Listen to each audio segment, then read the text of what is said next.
গতকালকে থেকে মন মেজাজ একদম ভালো নাই, কোনো ভিডিও করার বা কোনো ভিডিও দেওয়ার ইচ্ছাও করে না। এর পরেও তো মানে আমরার কাজ তো আমরা চালাইয়া যাইতেই লাগবো। আমরা মানে প্রতিদিন আমরা যেরকম কাজ করি এরকম আমরা কাজ করতেই লাগবো, যতই মনে কষ্ট হোক, যতই মানে কষ্ট পাই আমরা কাজ আমরা গ্যালারির মধ্যে ভিডিও নাই, শুধু ওই ভিডিওটাই পড়িয়া আছে। কালকে মানে বাইয়ের খবরটা পাওয়ার পর থেকে, দীপ বাইয়ের খবরটা পাওয়ার পর থেকে মানে কোনো ভিডিও করছি না। আর নাইলে তো আমি আগের দিন ভিডিও করিয়া রাখি। তো কালকে দীপ ভাইয়ের খবরটা পাওয়ার পর থেকে মানে কোনো কিছুই ভালো লাগে না, আর কোনো ভিডিও করছি না। তো আজকে হঠাৎ করিয়া মনে হইল আমার তো ভিডিও দিতে লাগবো, তো ভিডিও করতাম যেটা ভালো লাগে না। তো এরপরে ভাবলাম না, কালী পূজার একটা ভিডিও আছে, ওটাই আজকে তোমরা সাথে শেয়ার করে দিম। আর ভিডিও নতুন করিয়া করতাম, তারপরে এডিট করতাম, এটা সহ্য না। এটা এডিট করা আসলো, শুধু ভয়েসটা লাগাই আজকে তোমরা সাথে আমি শেয়ার করছি। কালী পূজার ভিডিও, আর কালী পূজার অনেকগুলো ভিডিও তোমরা সাথে শেয়ার করছি। তারপরে ভাবছিলাম যে আর কালী পূজার ভিডিও তোমরা সাথে শেয়ার করতাম নাই, তো এটা ব্লগক্রমে গ্যালারির মধ্যে রয়েছে, ডিলিট করছিলাম না। তো দেখো ডিলিট না করাই আজকে আমার কতটুকু কাজে লাগলো। কালী পূজার ভিডিও যতগুলাই দিছি মানে ভিউ যায় না, লাইক কমেন্ট হয় না, মানে খুব কম আর কি।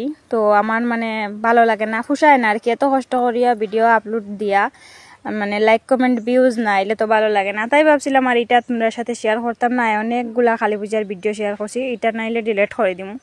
তো এটা ব্লগক্রমে রয়ে গেছিলো, রোয়ার কারণে আজকে আমার কাজে লাগে। দেখো মানে ভিউজ আউক আর না আউক, মানে টাইমে তো পোস্ট করতে পারবো, এটাই আমার কাছে অনেক। তো এই প্যান্ডেলটা তোমাদের কাছে কিরকম লাগলো অবশ্যই জানাইও। ভাবছিলাম তোমরা সাথে শেয়ার করতাম না, তারপরেও শেয়ার করলাম।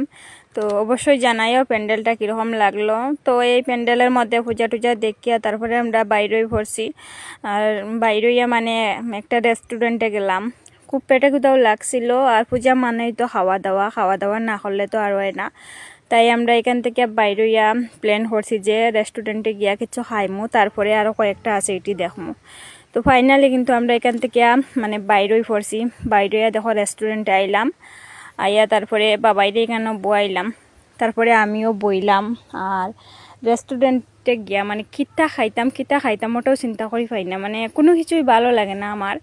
এমনি আমার মানে পোলাপানের মতো কুরকুরি টুরকুরি দিলাইলে আমি খাইলাই, কিন্তু ওই রেস্টুরেন্টে গিয়া মানে কিতা খাইতাম এটা আমি তুকাইয়া পাই না আর কি, মানে ভালো লাগে না।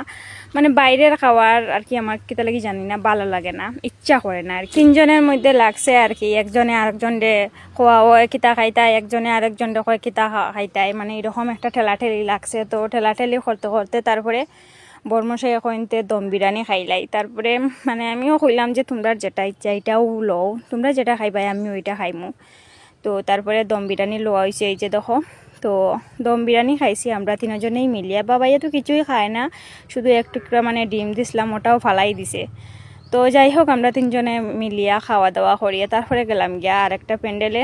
তো প্যান্ডেলে মানে আমরা ওই প্যান্ডেলে যাওয়ার পরে মানুষ আসলো না, কারণ হয়েছে গিয়া অনেক লেট হয়ে গেছে, তো রাত্রে 12টা 1টা হইব বাজে, তো অনেক লেট হয়ে গেছে, তাই মানে মানুষ নাই। তো এটার লাগে মানে আরামসে দেখা গেছে আর কি। তো দেখিয়া তারপরে মানে এখান থেকে বাইরে হইয়া আরেক জায়গাত গেছি, গিয়া সেখানে মানে পূজা পাইছি। আর এখানে দেখো না মানে সাজানিটা খুব ভালো হয়েছে, খুব সুন্দর হয়েছে প্যান্ডেলটা, উপরটা সাজাইছে খুব সুন্দর করে, আমার কাছে খুব ভালো লাগছে। তোমার কাছে কিরকম লাগছে অবশ্যই জানাইও। আর প্রতিমাও কিন্তু, তো এখানে পূজা দেখা কমপ্লিট করিয়া তারপরে বাইরে পড়ছি আমরা ফানিসাগর রেল স্টেশনের মানে প্যান্ডেলটা দেখার লাগে আর কি। তো দেখো ফাইনালি কিন্তু আমরা গিয়া পৌঁছে গেছি বন্ধুরা। আর যারা যারা গেছো তারা তো জানোই মানে প্যান্ডেলটা খুব সুন্দর হয়েছে, খুব অসাধারণ একটা প্যান্ডেল হয়েছে। তো আমার কাছে তো ভালো লাগছে, জানি না কার কাছে কীরকম লাগবে, সবার চোখ তো সমান নাই, ঠিক না নি। তো যাই হোক আমি যাওয়ার পরে মানে প্যান্ডেলটা দেখে আমার খুব ভালো লাগছে। আর এখানে জানো তো মানে ফটো উঠতে খুব মানে মজা লাগে, কারণ লাইটিং বেশি, তো মানে দিনের মতো আলো, তোমরা তো নিজেরাই দেখায় একদম মানে দিনের মতো আলো। আর এখানে মানে ফটো যতগুলা ফটো উঠছি মানে সব ফটো মানে পরিষ্কার। প্যান্ডেলের আশেপাশে ঘুরাইতে ঘুরাইতে হঠাৎ করিয়া একদিকে চোখ গেল, আমরা মানে বিয়া বাড়ি গেলে দেখো তো বিয়া বাড়ি গিয়া মানে যেখানে কন্যারে রাখা হয় আর কি বয়া, তো কন্যার পিছন দিকে যে সাজাইয়া রাখা হয় এরকম মানে খুব সুন্দর প্যান্ডেলের সাইডে দিয়াও মানে সাজানি হয়েছে। তো আমি মনে মনে কইলাম যে এটা আবার কিতার লাগে সাজাইলো একটু জায়গার মধ্যে। তো বর্মশাইটা কইলাম যে এটা আবার কি এর লাগে সাজাইলো। তো বর্মশাই কইরা যে তুমি আইয়া ফটো উঠতা এটার লেগে সাজাইয়া রাখছে। তো এরপরে ভাবলাম না সত্যি মনে হয় মানুষ আইয়া ফটো উঠতো এটার লেগে এখানে সাজাইছে। তো যাই হোক আমি কিন্তু ফটো উঠি গেছি, কতটি আমার খুব ভালো লাগছে জায়গাটা। তো ফটো উঠার পরে ভিতরে ঢুকি আমরা ফটো টটো উঠিয়া তারপরে গেছি গিয়া পানিসাগর ঠান্ডা খালি পারি বুঝছো। তো এখানে গিয়া একটা বাঁশ খাইছি বন্ধুরা, আসুলা বাঁশ খাইছি বুঝছো, বড়ুয়া বাঁশ খাইছি। কেন গিয়া দেখি পূজা টুজা নাই, সব শেষ। আর বাইয়ে লইয়া গেছিলো আমরা খুব আশা করিয়া গিয়া দেখি মানে এখানে পূজা মানে শেষ হয়ে গেছে আর কি, সব কিছু খোলা হয়ে গেছে। তো যাই হোক খুব বাঁশ খাইলাম একটা। তারপরে আমরা এখানে মাসি একজন আসেন, মাসির বাড়ি গিয়া চাটা খাইয়া তারপরে বাড়িতে এলাম। আজকের লাগে অতটুক বন্ধুরা, টাটা।